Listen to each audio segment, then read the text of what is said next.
सकाळ सकाळ माहीचा उद्योग बघा काय चालू आहे ते. माझा स्टोल घेतलेला आहे आणि डोक्यावर घेते आणि डोळे म्हणजे काय ती झाकती आणि उगं गप बसती, उगं नखरे करते, आगाऊपणा करते. लई ती आता आगाऊ झालेली आहे. तर माझ्या इकडं आंघोळ वगैरे झाली होती आणि आता दुसरीकडे ठेवलं होतं मिस्टरांना पाणी. मिस्टर काल गेले होते मुंबईला, तर ते आणखीन आले नव्हते. तर ती आता येई लागली होती दुपारी. तर इकडं माहीसाठी वरण भात केलं होतं आणि तिनं बघा काय करायला लागली.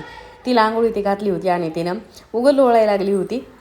आणि माझं इकडं नंतर माझं स्वयंपाक झाल्याच्या नंतर तिच्याकडे आले, तर तिनं माझ्या दोन्ही पण हातावरनं मेहंदी काढली होती पेनाने.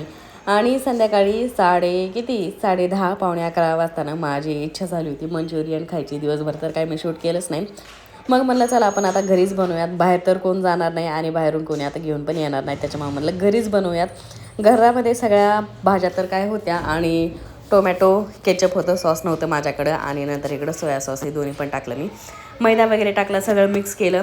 म्हणजे पूर्ण जे असते ना ते सगळं तयार केलं. मंचुरियनच्या गोळ्या पण तयार करून घेतल्या आणि इकडं ग्रेव्ही ती बनवून मस्त मंचुरियन इकडं तयार केलं होतं मी. आणि पहिल्यांदाच ट्राय केलं होतं घरी आणि त्याच्यामुळे एवढं भारी झालं होतं ना, खूप छान झालं होतं. मला वाटलं नव्हतं की एवढं चांगलं होईल म्हणून. आणि माझ्या नवऱ्याला तर मी बनवलेली कोणतीच गोष्ट घरातली आवडत नाही. आणि मग मी पण इकडं ट्राय केलं, खरंच खूप छान झालं होतं. मग सगळे भांडे हे ते क्लीन करून ठेवले रात्रीच्या 12 वाजता, कारण सकाळी मिस्टरांना आणखीन 6 वाजता जायचं आहे लवकरच त्याच्यामुळं. आणि सगळे भांडे इथे घासून झाल्याच्या नंतर मी गेले नंतर झोपायला. तर आजच्या व्हिडिओमध्ये एवढंच, भेटत आपण पुढच्या व्हिडिओमध्ये. तोपर्यंत बाय बाय. आवडलं